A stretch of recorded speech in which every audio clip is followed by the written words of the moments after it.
Bonjour à tous, bienvenue sur la chaîne Masanime Résumé. Aujourd'hui nous allons parler de l'anime Izuke no Birinuka, bon visionnage. Quelque part dans le cosmos, le dieu qui régit le monde parle à Hiraku. Après avoir vécu 39 années remplies de difficultés, trahi par ses amis et succombé à une maladie incurable, on pourrait dire qu'Hiraku a eu de la chance. Après une vie cruelle, le dieu lui offre une nouvelle chance à présent, avec un corps sain et sans maladie. De plus, il permet à Hiraku de demander tout ce dont il a besoin pour vivre sa nouvelle vie comme il le souhaite. De manière surprenante, Hiraku demande une vie paisible à la campagne, loin de la civilisation. Ayant regardé une émission sur l'agriculture à la télévision alors qu'il était cloué au lit d'hôpital, Hiraku aspire désormais à cette vie simple. Le dieu informe Hiraku qu'il recevra le pouvoir de l'outil agricole tout-puissant. Hiraku se réveille, allongé sur le sol d'une forêt isolée. Il est plus jeune de plusieurs années que lorsqu'il est mort dans sa première vie et il souhaite profiter au maximum de sa nouvelle vie en tant que fermier.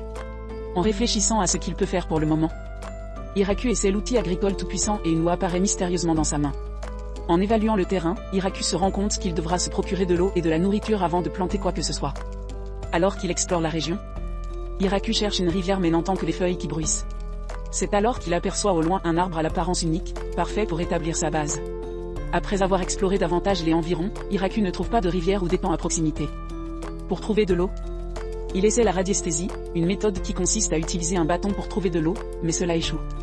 Il décide donc de creuser sans relâche jusqu'à ce qu'il trouve de l'eau, comme dans le jeu Minecraft où l'on ne peut pas creuser en ligne droite mais seulement en diagonale.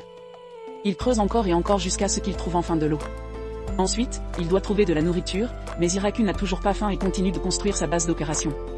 En chemin, il découvre un arbre solide et se rend compte qu'il doit faire une encoche des deux côtés. Soudainement, il coupe l'arbre proprement d'un seul coup avec sa hache. Hiraku traîne le tronc à l'aide d'un outil dont il ne connaît pas le nom jusqu'à ce qu'il l'imagine, et l'outil agricole apparaît. Le soleil commence à se coucher et Hiraku fixe le tronc, réalisant que ce n'est pas aussi facile que dans Minecraft où il aurait déjà construit une cabane. Il se rend compte qu'il fait presque nuit et essaie de trouver une source de lumière, une torche, une lampe, un briquet, ou même une allumette, peu importe quoi. Mais ses talents d'agriculteur ne lui permettent peut-être pas d'obtenir un tel objet. Alors, Hiraku fait apparaître une loupe, mais devra attendre que le soleil réapparaisse pour l'utiliser. En hâte, avec la tombée de la nuit, Hiraku creuse un trou temporaire dans le tronc pour s'abriter. Étonnamment, il arrive à bien voir dans l'obscurité. Est-ce grâce au corps sain que le dieu lui a donné ou aux de lune dans le ciel? Quand le soleil brille à nouveau le jour suivant, après avoir bu de l'eau du puits, Hiraku allume un feu. Lorsqu'il commence à manquer d'énergie à cause de son travail, il se rend compte qu'il doit chercher de la nourriture. Heureusement, un lapin monstrueux l'attaque. Bien qu'il n'ait pas le meilleur goût, il est comestible. Tout ce qui entre ressortira plus tard. C'est pourquoi Hiraku décide de construire des toilettes avec un système d'évacuation et des rideaux en bois pour l'intimité. Une fois libéré, Hiraku réfléchit à ce qu'il peut cultiver. Mais au coucher du soleil, il doit encore parcourir la forêt à la recherche de graines à planter. À son grand étonnement, le lendemain matin, des germes poussent dans chaque rangée de son champ. Hiraku ne sait peut-être pas exactement ce qu'il a planté, mais il est enthousiaste à l'idée de cette nouvelle vie d'agriculteur. Hiraku protège ses champs qui arrivent en plaçant des clôtures et en creusant une tranchée autour de la zone. Il lui faut quelques jours pour achever son travail tout en repoussant les lapins qui tentent de l'attaquer. Hiraku se demande pourquoi il est pris pour cible. Mais au moins il a une source constante et gratuite de nourriture. Quelques jours plus tard, après de nombreux efforts, Hiraku parvient enfin à construire une hutte. Un jour, il aperçoit deux gros chiens à l'extérieur de la clôture, voyant qu'ils sont blessés, il les invite à rentrer. Heureusement, Hiraku possède des restes de viande d'un sanglier qu'il a abattu et il regarde les chiens manger avec joie. Surprise, la femelle chien est sur le point de mettre bas. Après avoir réfléchi à la manière d'aider à la naissance, Hiraku décide d'allumer un feu de joie à l'extérieur de la hutte. Le lendemain matin, Hiraku est rassiste de trouver 4 chiots en bonne santé dans la maison. Voyant les chiens parfaitement installés dans la hutte, Hiraku décide de construire une meilleure hutte pour sa maison. Bientôt, les cultures d'Hiraku sont prêtes à être récoltées. Les tomates sont peut-être petites, mais elles sont juteuses. Pendant qu'il s'occupe de la récolte, les chiens, Kuro, le père, et Yuki, la mère, partent à la chasse au gibier et patrouillent dans les environs. Pendant ce temps, les chiots Shukurohashi, Kuroni, Kurozan et Kuroyon font de jolies choses. Étonnamment, les chiens aiment manger des légumes, ce qui incite Hiraku à faire de son mieux pour les cultiver lentement et paisiblement. Depuis une autre demeure, le dieu contrôle Hiraku. Par erreur, il a permis à un homme gentil et innocent de vivre une vie digne d'un pêcheur. Cependant, le dieu a commis une autre erreur en envoyant Hiraku dans une forêt dangereuse et peuplée de monstres maléfiques. On l'appelle littéralement la forêt de la mort. Désormais, le dieu ne peut plus interférer avec la vie d'une âme une fois qu'elle a commencé. Pendant ce temps, Hiraku en apprend davantage sur le tout-puissant outil agricole au fil des jours. Par exemple, en imaginant les plantes qu'il souhaite faire pousser. Il les sème dans le sol en utilisant l'outil agricole, ce qui les fait pousser très rapidement. Pour exprimer sa gratitude envers les dieux qui lui ont accordé cette vie, Hiraku décide de leur faire des statues. Les choses se civilisent peu à peu. Même si la cuisine d'Hiraku a encore besoin d'être améliorée. Il peut seulement faire bouillir de la viande de lapin et des légumes frais de la ferme, car il n'a rien pour les assaisonner. Après s'être rassasié, Hiraku décide de planter des arbres fruitiers. Il faudra des années pour qu'ils donnent des fruits, donc Hiraku devra être patient. En attendant, passer du temps avec les chiens est un bon moyen pour Hiraku de s'occuper. Les chiens sont également très utiles pour le guider dans la forêt. Grâce à eux, Hiraku trouve une rivière à 30 minutes de sa base et en creusant un chemin, il peut amener de l'eau jusqu'à sa maison. De retour chez lui, Hiraku agrandit ses champs pour y faire pousser des pépins de raisin pour l'huile, du blé pour la farine et de la canne à sucre pour le sucre. S'il pouvait aussi cultiver du sel, il serait parfait. Les jours passent et le temps commence à se refroidir. Pour se préparer à l'hiver, Hiraku utilise la peau de lapin géant, mais elle sent très mauvais. La seule solution est de rester à l'intérieur et de collecter du bois et de la nourriture, pendant qu'Hiraku s'y en. Kuro avertit Hiraku de la présence d'un visiteur, qui est une araignée géante capable de fabriquer de beaux tissus. Hiraku décide de nommer l'araignée Zabuton et de la laisser vivre dans le grand arbre en mangeant des pommes de terre. Grâce à cette araignée géante, Hiraku a maintenant des vêtements, des draps et des rideaux pour l'hiver. Tout en mangeant des pommes de terre insipides, Hiraku se demande depuis combien de temps il n'a pas parlé à quelqu'un, risquant d'oublier comment parler. La saison froide s'estompe et le printemps arrive bientôt. Hiraku observe avec joie et tristesse l'arrivée des louveteaux dans la forêt, ce qui signifie leur départ. Ils sont tous revenus avec de nouveaux compagnons, y compris Zabuton avec un groupe d'enfants. La famille s'est agrandie. Avec de plus en plus de bouches à nourrir, Hiraku doit travailler encore plus dur. Alors qu'il laboure les champs, il entend l'alarme de Zabuton. Kuro le guide au milieu de la forêt, où Hiraku trouve une jeune fille légèrement vêtue en détresse, entourée des chiens et de Zabuton. Hiraku tente de les arrêter, s'approche de la jeune fille qui demande de l'aide, mais il se fait mordre au cou. La jeune fille s'avère être un vampire, et mordre Hiraku est une grave erreur.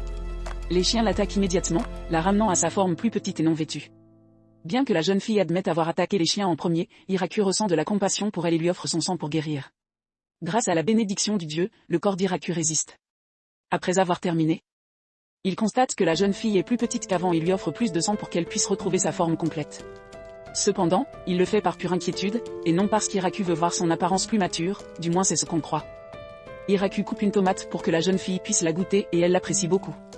Comme la jeune fille souhaite en apprendre davantage sur l'agriculture, il passe le reste de la journée à s'occuper des cultures. À la tombée de la nuit, il se retire dans la hutte, où la jeune fille enregistre tout ce qu'elle a appris avec joie.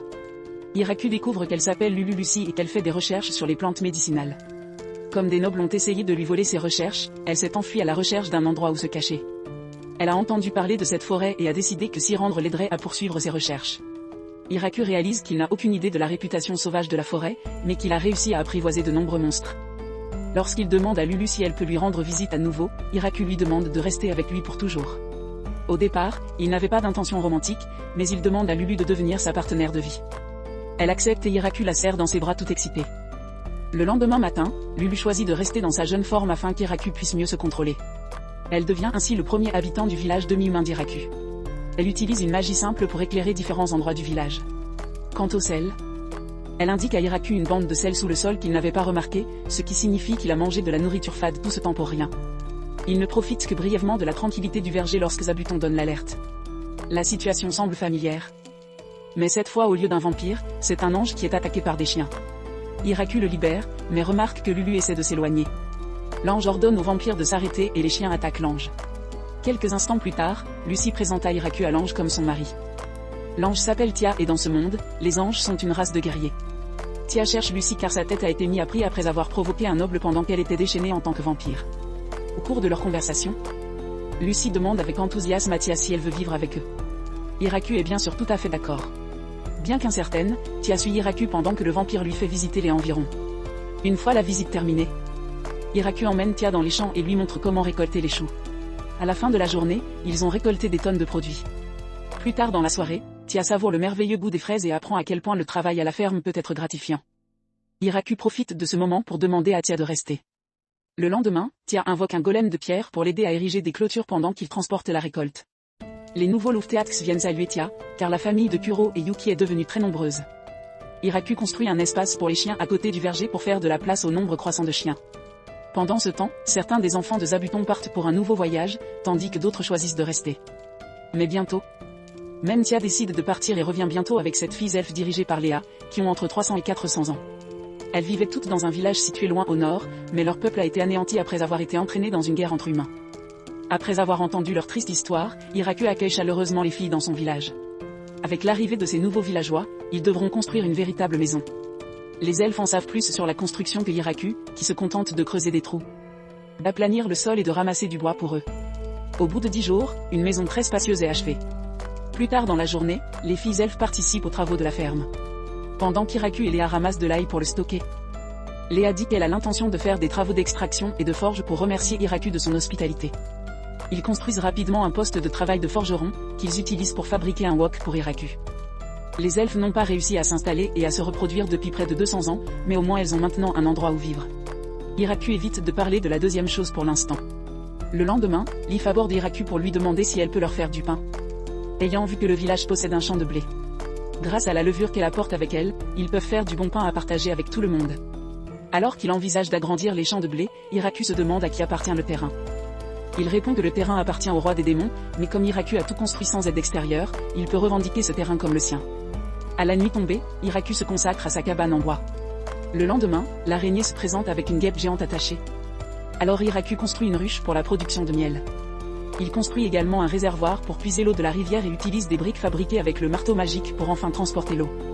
Dorénavant, ils n'ont plus besoin de marcher une demi-heure pour aller chercher un seau d'eau.